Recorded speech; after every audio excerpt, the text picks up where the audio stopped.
Happy winter, everybody. On this cold, crisp day, me and the birds out here are gonna do a little bit of wool dyeing. So we use the mushrooms that we foraged earlier this fall to do some dyeing of this wool yarn.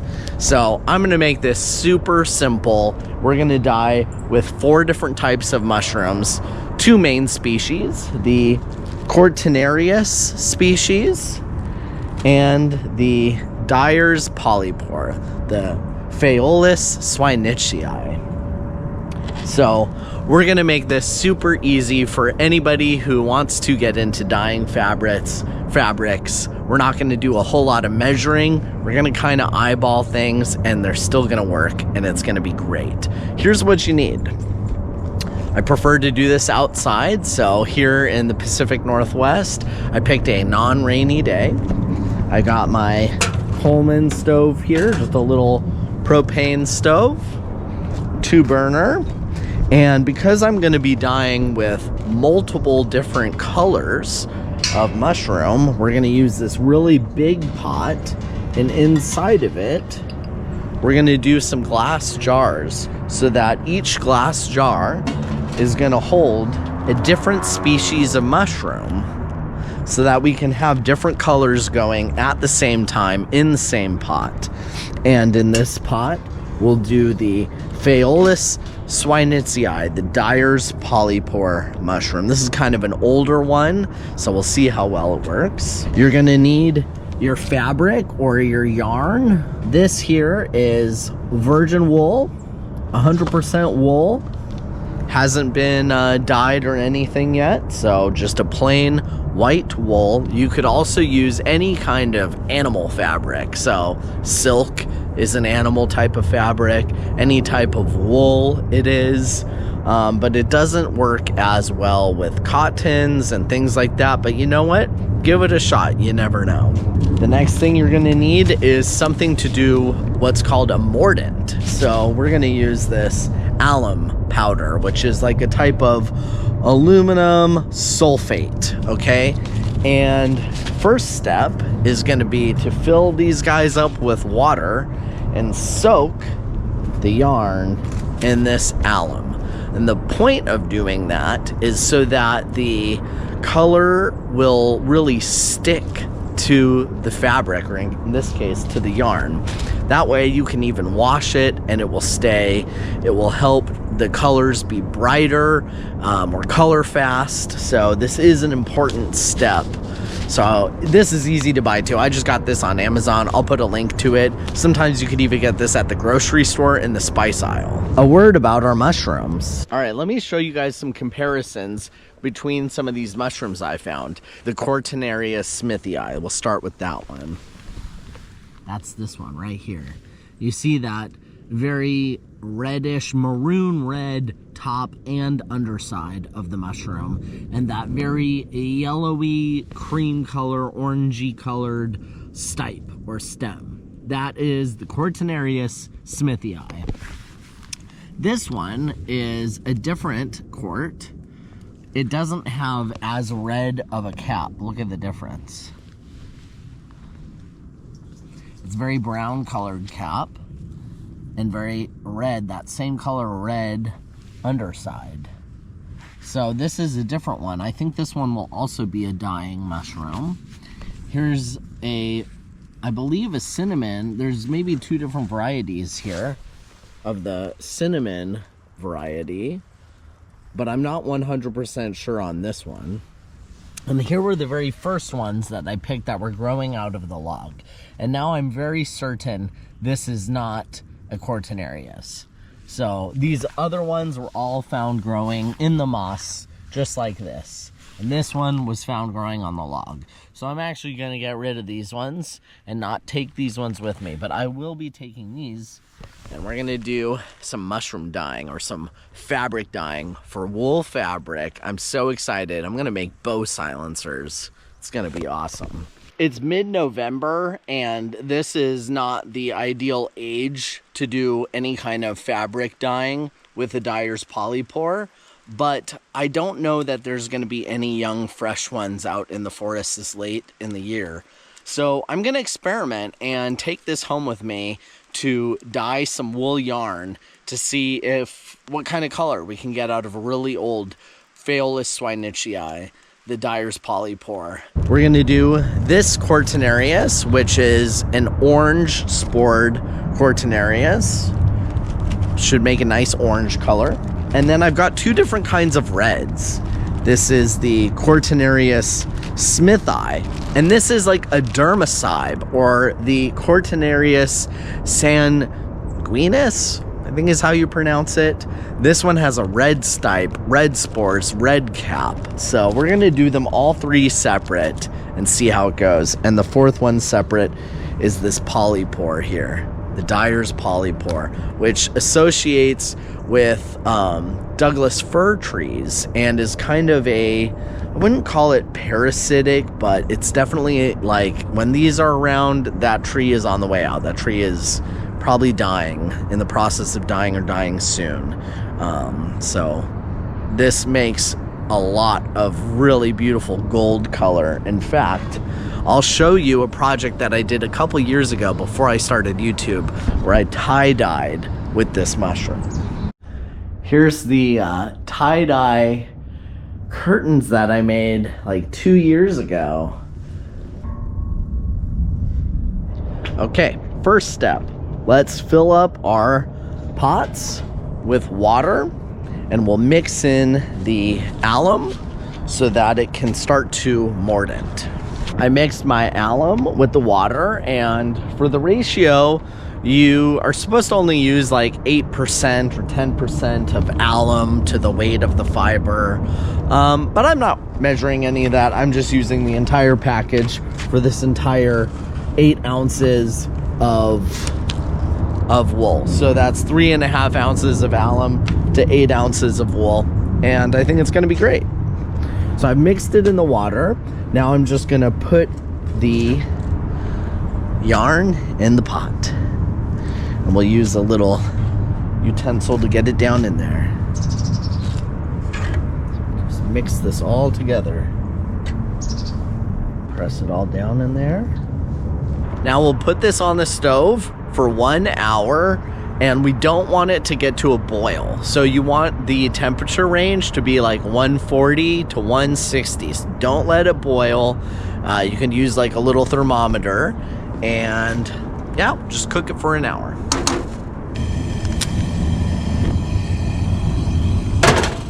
While our mordant is mordanting, what I'm gonna do with this Phaeolus swinichii, this dyer's polypore, is actually crush this up into smaller pieces, and I'm gonna put it in this little produce bag that I've been just using as a little mushroom foraging bag, so that the like chunks of this don't just make a total mess like in the wool. Now let's go ahead and divvy up these mushrooms, these cortinarius mushrooms, into their respective jars.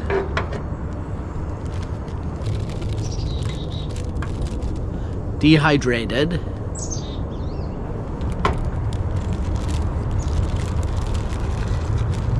We'll go ahead and fill these guys up with water, and this pot of water for the dyer's polypore.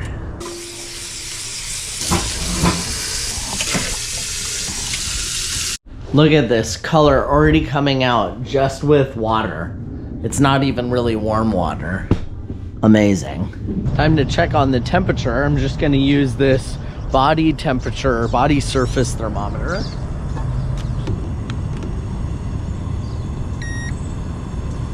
(131.4). So give this a small stir. It could still rise in temperature a little bit. And now let's start to pre-cook our Phaeolus swinichii. Ideally, we want to do this the same for about an hour at 140 to 160.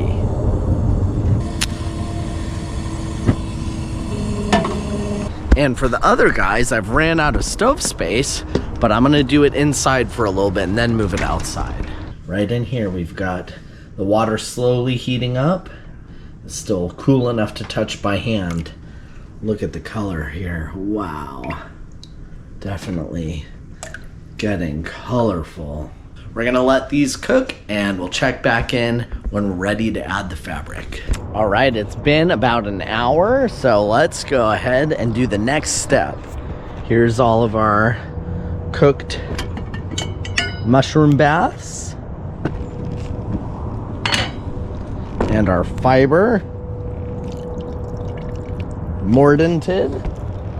You can also do the mordanting a whole like day ahead of time, month ahead of time, year ahead of time even. Dry it out and everything like that, and then it's just ready to go. But today we're just doing it all at the same time basically. So let's go ahead and put our fabrics in the dyes. We'll give it a little shake out here. Put this one in there.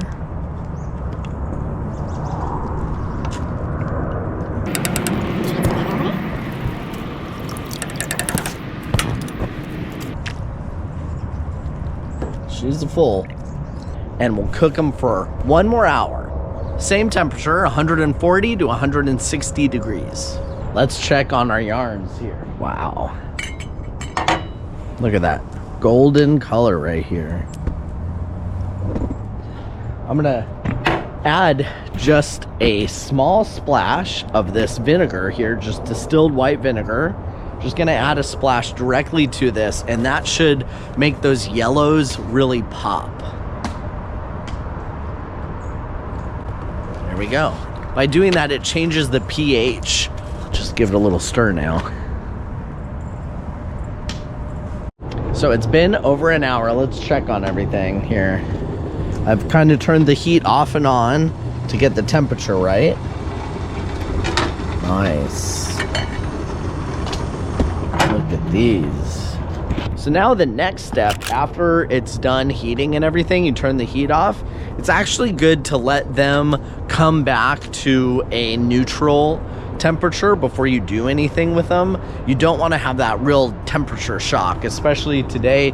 It's below freezing out here, and they're at 140, 150, 160 degrees right now, and it's 30 degrees outside. If I took them out and hung them on the line, that's a temperature shock, and it's just not good for the fabric and the dye to sit. So what we're gonna do now is just let them hang out and come back up to that neutral temperature, and then we'll hang them up.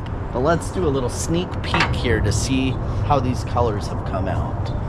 You could see on this gold yellow one that it's a nice yellow, a golden yellow, and that's from a very old dyer's polypore. If I would harvest that same mushroom in September, then I think we'd have an even brighter yellow gold. But I harvested this in, I think, November, so it's a little bit more of a dull yellow. These other guys, I did harvest these right at their prime, so they should be pretty bold. Ooh, this is the red one. Wow, the red's really good. Okay, well, it is definitely getting dark out here, so let's see. Yeah, these have come to more of a neutral temperature now. Let's go ahead and take them out, and we can hang them on the clothesline to drain some of this excess liquid out. So let's just bring it on over there. Oh yeah. Okay, now let's do the red ones. Wow, look at that. It's so red. So don't worry, the lighting isn't great out here, but we'll bring these inside after they drain a little bit and show off their colors.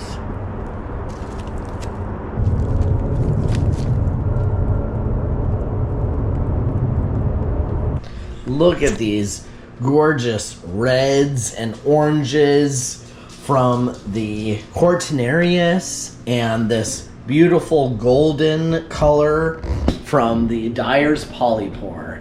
And what's cool about that is every time you do this, it can come out a little bit differently. I mean, unless you're totally being very laboratory about it and measuring every single thing exactly perfect. But even then, the mushrooms that you harvest, depending on what age the mushrooms are and how mature they are, will bring out different colors too. Like this Phaeolus swinitzii I harvested, it was a really old one, and so the color is a little bit duller than if you had a really young one, vibrantly colored. So it's fun to experiment, and that's what I encourage everybody else to do. I'm by no means an expert on this. I learned a lot of what I know from a Facebook group, Mushroom and Lichen Dyers United. That place has got so much info. A lot of what I learned there, and this is just super fun. I really encourage you all to explore the wonderful world of fungi. Click like and subscribe if you'd like. I've got hats and t-shirts too, all kinds of mushroom, fishing, and foraging content. Thank you everybody for joining me today, and I'll see you on the next video.